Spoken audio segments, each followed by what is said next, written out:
গতকাল তোমাদের ক্যালেন্ডারের ফর্মুলা শিখিয়েছি। আজকে সেই ফর্মুলাগুলো ব্যবহার করে দুটো অঙ্ক সলভ করে দিচ্ছি।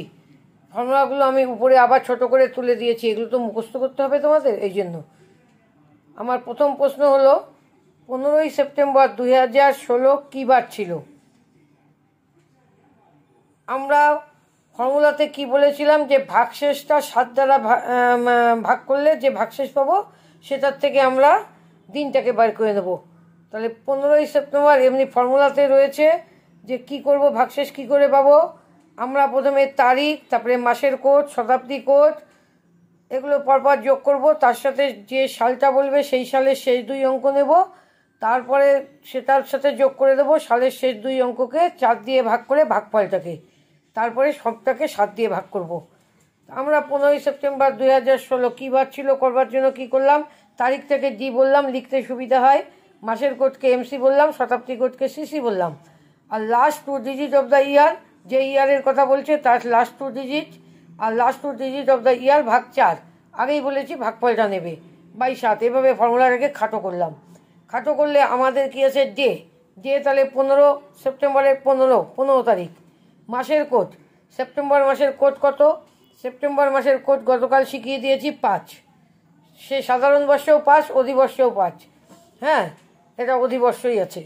তাহলে মাসের কোডটা হচ্ছে তোমাদের 5। সেঞ্চুরি কোড কত? অধিবর্ষ হয়ে গেলে সেঞ্চুরি, এখানে 2000 সেঞ্চুরি আছে আর 16টা সাল আছে, তাহলে 2000 সেঞ্চুরি অধিবর্ষ। হ্যাঁ, তাহলে 2000 সেঞ্চুরির হচ্ছে ইয়েটা কি হচ্ছে 6 কোড, তাহলে সেঞ্চুরি কোডটা 6। আর last 2 digit of the year, তাহলে 2016 লাস্ট 2 ডিজিট হচ্ছে 16, আর লাস্ট 2 ডিজিটকে 4 দিয়ে ভাগ করে ভাগফল, 4 4 16, তাহলে ভাগফল হলো 4।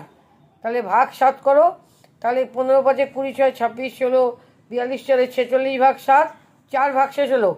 এটা দেখো 4 ভাগ শেষ হলে আমরা কী বার পাবো আমার ফর্মুলায়।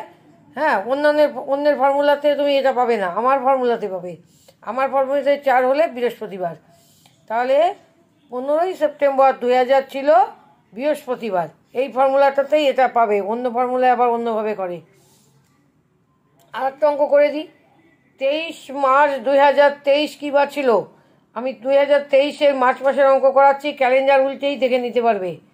তাহলে আমাদের প্রথমে কি আসবে, ডেটটা আসবে, তারপরে মাসের কোড আসবে, তারপরে সেঞ্চুরি কোড আসবে, তারপরে লাস্ট 2 ডিজিট অফ দ্য ইয়ার আসবে, তারপরে লাস্ট 2 ডিজিট অফ দ্য ইয়ারকে 4 দিয়ে ভাগ করে ভাগফল নিয়ে আসবে বাই 7। এবার আমরা ফর্মুলায় পুট করি। 23 মার্চ, দিনের কোড দিন হলো 23 তারিখ। আর মার্চের তোমাদের কোড কি, মাসের কোড কি, মার্চের এই যে 3, এটা সাধারণ বর্ষে অধিবর্ষের 3 করেই আছে, তাহলে মাসের কোডটা হলো 3। সেঞ্চুরি কোড কত? এটাও 2023 পড়েছে জন্য 2000 সেঞ্চুরি মানে 6 হবে। হ্যাঁ, 2000-এর জন্য 6। আর last 2 digit of the year, last 2 digit হচ্ছে 23, আর লাস্ট 2 ডিজিট অফ দ্য ইয়ারকে 4 দিয়ে ভাগ করলে 4 5 20, 3 ভাগ শেষ, তাহলে 5 হবে। ভাগফলটা নেব, 5 হবে। ভাগশেষে আমার কোনো কাজ নেই। এইগুলোকে যোগ দিয়ে 7 দিয়ে ভাগ করো, তাহলে কি হচ্ছে যোগফলটা দেখো, যোগ করলে 60 হচ্ছে, তাকে 7 দিয়ে ভাগ করলে 7টা 56, 4 ভাগ শেষ। 4 ভাগ শেষ হলে কোন বার হবে? এই যে 4 ভাগ শেষ হলে এখানে করে দিয়েছি তোমাদের কী বার হয়, কোথায় করলাম, এই যে 4 ভাগ শেষ হলে বৃহস্পতিবার। তাহলে 4 ভাগ শেষ হলে বৃহস্পতিবার। এই অঙ্কগুলো এইভাবে করবে। এই অঙ্কগুলো অন্য অঙ্কের জন্য আবার অন্য নিয়ম আমি শিখিয়ে দেবো। এগুলো হচ্ছে যদি কী বার ছিল আসে, তাহলে সব থেকে শর্টকাট প্রসেস হচ্ছে এটা। আর এইগুলো আমি যে ঠিক করেছি এটা প্রমাণের জন্য তোমাদের কাছে উপায়ও বলে দিচ্ছি। তোমাদের মোবাইলে ক্যালেন্ডার থাকে, এই ডেটগুলোতে যেয়ে চেক করে নাও যে অঙ্ক ঠিক হয়েছে কিনা। এইটুকুনি বলে আজকে 2টো অঙ্ক দিয়ে তোমাদের কালকের ফর্মুলাটা ভালো করে যাতে স্মরণ হয় সেই ব্যবস্থা করলাম। আবারও